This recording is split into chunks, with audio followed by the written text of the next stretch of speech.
Hi guys, I am Glenn Latier with Mr. Crafty Man. Normally on this channel I'm doing arts and crafts, and I promise those of you who join this channel just for the arts and crafts, we will get back to arts and crafts this week, at the latest next Sunday. What we've been talking about lately is chronic kidney disease, chronic kidney disease with diabetes, sleep apnea, high blood pressure added on to it. And last week I had mentioned those of you who just have the chronic kidney disease without the diabetes or the high blood pressure can kind of consider yourselves fortunate. The reason why is because foods, if you don't have diabetes, there's so many more foods that you can eat. Especially foods with carbs in them. When you have diabetes, you have to avoid sugar and carbs. You avoid carbs because carbs turn into sugar. And the book that I was talking about in the video last week, and again, just because I'm showing you this book and mentioning other products does not mean I endorse these. It just happens to be what I use. Some people have used them, some people haven't. But the book that I have been using, this is the Stopping Kidney Disease Food Guide. This book here has got all sorts of recipes and information inside of it. Probably the biggest gripe I have with this book is it was not written with a diabetic in mind. The guy that wrote this book has got kidney disease, but he does not have diabetes. But that doesn't mean that everything inside this book can't be eaten. So basically, if you have diabetes, when you go through this book, you have to sort out the recipes that have sugar, the recipes that have too many carbs in it. Something about carbs I want to mention to you diabetics. Like here is a recipe. Here's a recipe here for watermelon blueberry sorbet. And all of my wife's papers are falling out of here, all of her notes. But this here looks really, really good. And if you're not a diabetic, you could eat it with absolutely no problems. This here has got 85 calories in a serving. A serving is half of the recipe. It has 22 carbs. It has 2 grams of dietary sugar. It's got 17 grams of sugar and 2 grams of added sugar. So as diabetics, we look at those carbs and we multiply those carbs by 3. That comes up to 66. That's about how much we could expect. Well, the 66 plus these 17 grams of sugars, I mean, that's going to shoot our blood sugar through the roof. Normally with carbs, you can multiply it by 3. That's going to be 66. If it had no sugar, that's how much it would raise our blood sugar, unless it had a lot of fiber in it. This does not. This has only got 2 grams of fiber. If it didn't have carbs, if it just had sugar in it, the 17, we would multiply that by 3, and that would tell us how much this would raise our sugar. But with 17 sugars and 22 carbs and only 2 grams of fiber, this here is a no for us. Anything, and this is just me. I mean, if you're a diabetic and you choose to eat sugar, that's on you. But personally, I do not eat any sugar whatsoever. So this is the book that I recommended to you guys last week. The reason that I recommended it to you is because in the beginning, when you're first starting a plant-based diet or raw plant-based diet, it's very difficult for the first few weeks trying to figure out what you can eat and what you shouldn't eat. The reason why is because of kind of what I said to you last week. 2 sayings that I go by. Well, one in particular applies to this. Anything that you put in your mouth is either medicine or poison. When you first find out you've got kidney disease, everything seems like poison to you. you're very, very confused, you're very scared. So go through here, look for the recipes that have the lowest amounts of carbs, the lowest amounts of sugars. Like here's a curry ginger vinaigrette in here that you can put on your salad. And this here has got 1 gram of carbs, but it has 11 grams of sugar, so that's not for us.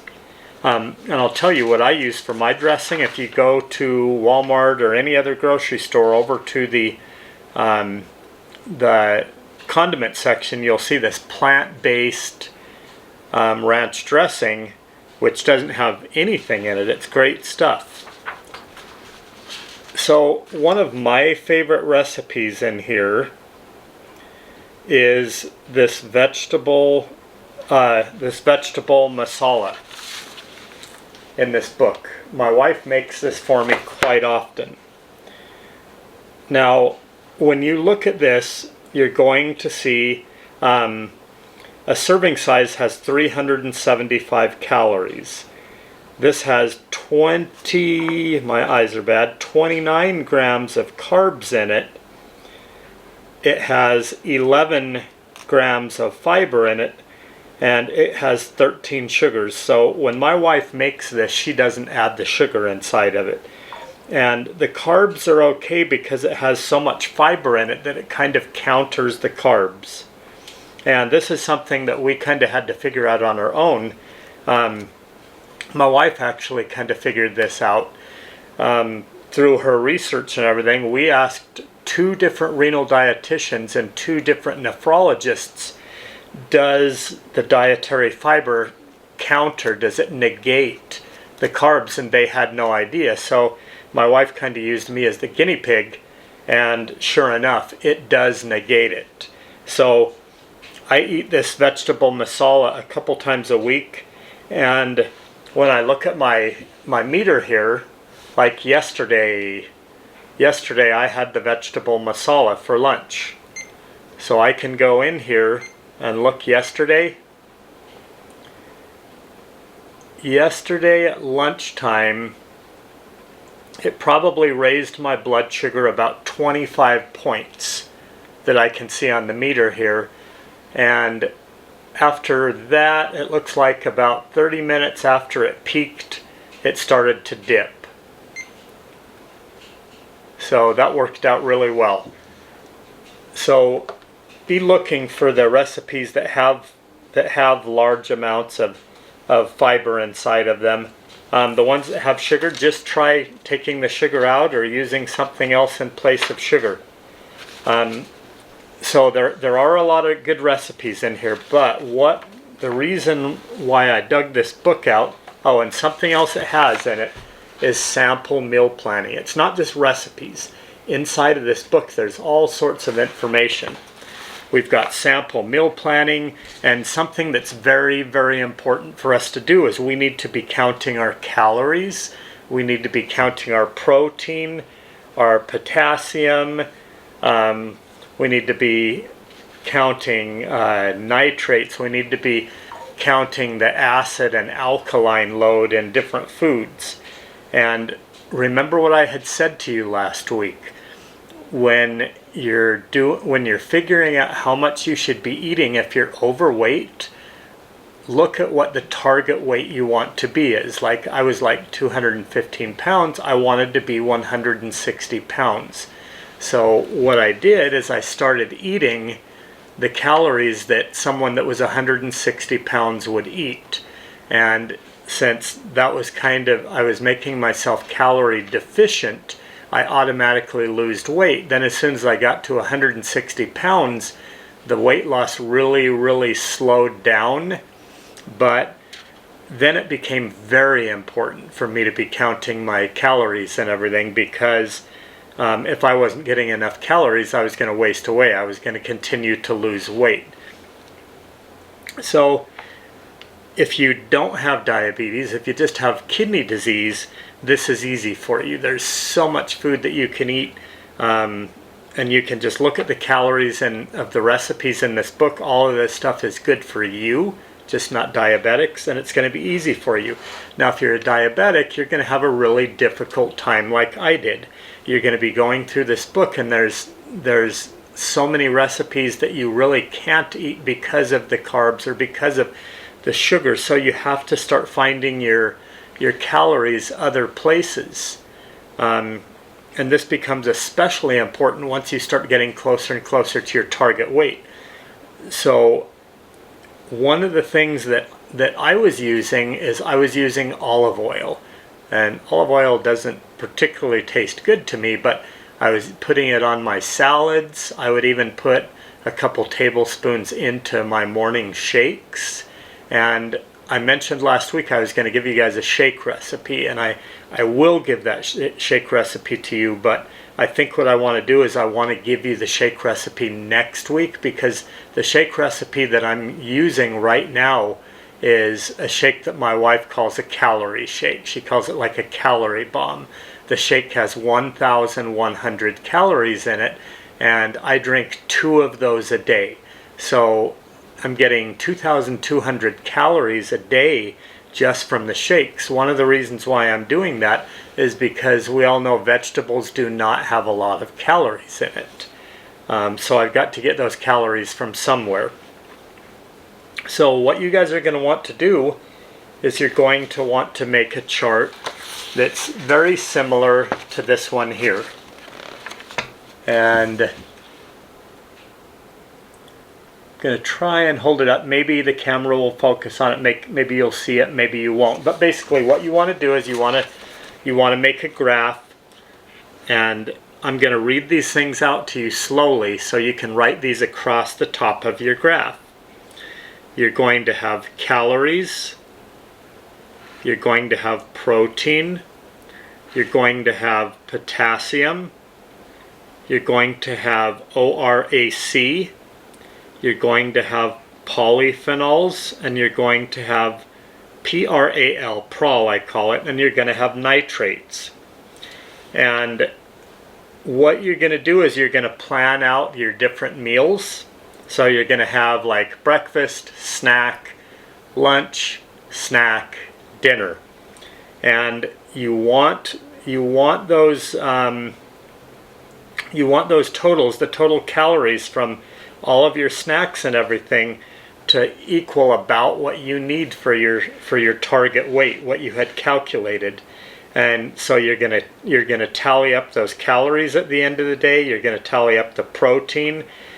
So as an example, remember the protein that I needed to eat for a 160-pound man for a low protein diet was 45 grams of protein. I was eating 22.5 grams of protein in food and 22.5 grams of protein in the Albutrix or the Ketorina. If you're wondering what that is, it's a medical food. Go to the video I posted last week, and I talk about it and show you that in the video. I tell you where you can get it. So you want to tally all of these things up.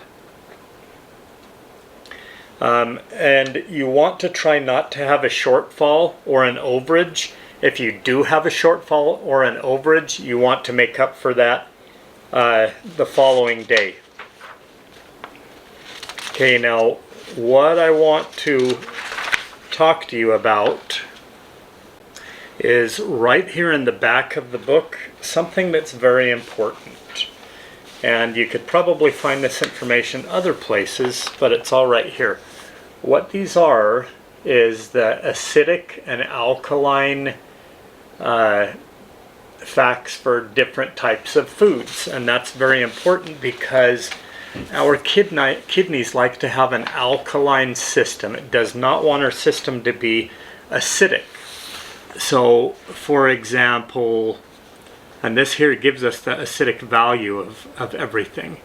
And you're going to see like minuses and pluses. So let's look at a food that a lot of us are probably eating. Let's try watermelon. So watermelon, one wedge of watermelon has got, so that's 286 grams. That's minus 5.7 alkalinity. Does that mean we can't eat watermelon? No, it doesn't. What we can do is we can look at this chart and we can find something that's not acidic, something that's alkaline, and we can eat it. So we would have to find something that has a higher alkalinity than the watermelon. And a lot of these foods here are definitely acidic.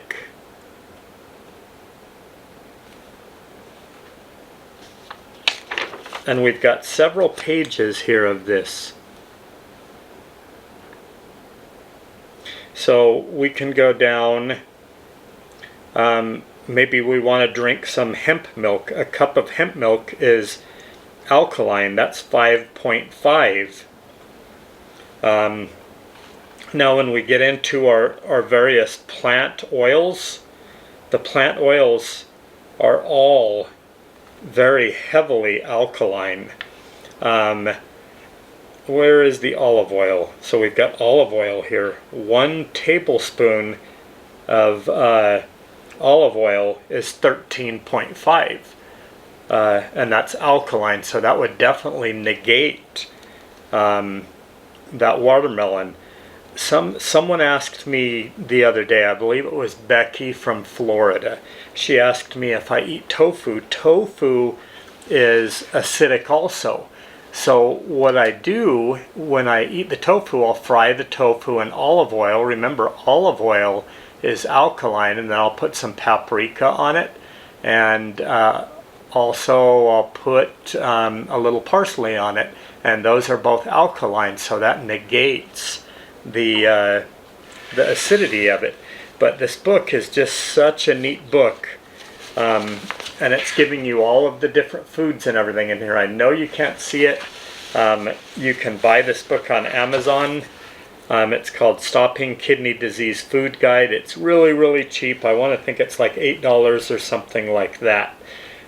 Most of the recipes in here are pretty easy to make, and what my wife does is she'll sit down in an afternoon after making a shopping list at different times during the week, and we'll go grocery shopping. She'll get everything that we need for this, and then she'll spend an afternoon cooking for about 2 weeks. And she bought these little trays that are almost like TV dinner trays that have different sections in them, and she'll put the food inside there and freeze it so she doesn't have to cook every single day. And she has definitely been very, very supportive and a real sport when it comes to this. There's been a lot of times that she sat and cried. There's been times I've sat and cried. She cries because I'm crying, and also because she's very frustrated because she has seen the misery that I've went through. Something that we went through in the beginning, and there was a lot of frustration caused by this Libra 2. And it was normally in the mornings, and like I said last week, we didn't know about dawn phenomenon at the time, so she would make me these shakes, and every time she thought she had developed the perfect shake, she'd see my blood sugar rising in the morning. And we were both sitting there looking at the meter, and I was like, what did you put in this? And she's, I didn't put anything in it that should have raised your blood sugar. And that was correct. It was the dawn phenomenon, which is kind of your body kicking in the morning, sending hormones and everything that just start raising your blood sugar. Also, when you're sick, your blood pressure will rise, your blood sugar will rise. So basically, I just wanted to introduce you to different foods. You've heard me say plant-based and raw plant-based. And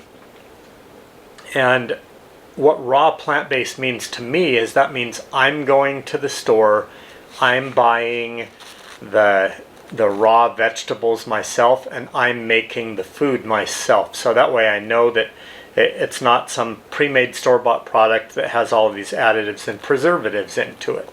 And so, I mean, in the beginning, I did not trust anyone but myself. I wanted the food that I had made, and only food that I had made, because I knew what was inside of it, or that my wife had made. And every so often, still, she'll kind of guinea pig with me a little bit, and she'll make something that I didn't know about or I thought came out of this book. And no, she's, no, I found it somewhere else on the internet. I'm, well, what's in it? And that's a question she hears from me all the time. What's in it? What's in it? How many proteins does this have? How many calories does this have? How many carbs does this have? How much fiber does this have? I'm a tweaker about everything that I'm eating now. So basically that was what I wanted to make you aware of this week, was the acidity and the alkaline in this book. Again, Stopping Kidney Disease Food Guide. There's other books that are on Amazon also. I bought some of them. Most of the other ones I got were kind of trash. And this one here, I guess you could say it's trash if you're diabetic, because you have to sort through it and change all the recipes and everything. But for those of you who aren't diabetic, it's just great for you. So you've got your recipes in here. You can go to the store, buy all the raw vegetables, make the recipes in here. But the thing that's really, really important in the back of this is that alkalinity and acidity index. If nothing else, the book is worth it just for that. So I will be back next week. And what we're going to talk about next week is we're going to talk about when we get to the point where we've reached our target weight and we need to maintain that weight. That's where things can get a little bit tricky, because we kind of make some changes at that time. We make changes in our protein. We're making a few changes in our diet at that time, and we really have to keep an eye on our calories at that time. So I will have another video on that posted either this week or next Sunday on maintaining the weight. And I promise those of you who get on this channel just for the crafts, I will have another video posted. I will see you guys next week. Thanks a lot.